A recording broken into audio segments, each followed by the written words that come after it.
సురక్షితమైన రెక్కల క్రిందకి ఎవరు వచ్చారంటే రూతు వచ్చింది. కారణం ఆ ఒక్క మాట, నీ జనమే నా జనం, నీ దేవుడే నా దేవుడు. కరువు నుంచి సమృద్ధికరంలోనికి వచ్చింది. రెండవదిగా దేవుని రెక్కల క్రింద సురక్షితమనే ప్రాంతానికి ఆ రూతు నడిపించబడింది. మూడవదిగా మనం ఆలోచించాలి.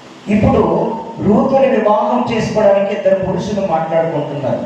ఆ పురుషులు ఏమనుకున్నారంటే, ఒకటి, నీవు వివాహము చేసుకుంటావా లేదా నన్ను వివాహము చేసుకోమంటావా? నీ నిర్ణయాన్ని బట్టి ఆమెను విడిపించాలి. ఎక్కడి నుంచి విడిపించాలంటే, ఇప్పుడు ఆమె ఎలా ఉన్నదని అంటే యవ్వన కాలంలో ఒక భర్తను కోల్పోయిన స్త్రీగా ఉంది. ఈ భర్తను కోల్పోయిన స్త్రీకి ఆ స్వాస్థ్యము రావాలని అంటే ఇప్పుడు ఎవరిని వివాహం చేసుకోవాలంటే తన భర్త యొక్క బంధువులలో ఒకరిని వివాహము చేసుకోవాలి. కాబట్టి ఇప్పుడు ఆమెకు ఏం కలుగుతుందని అంటే విమోచన కలుగుతూ ఉంది. ఏం కలుగుతూ ఉంది?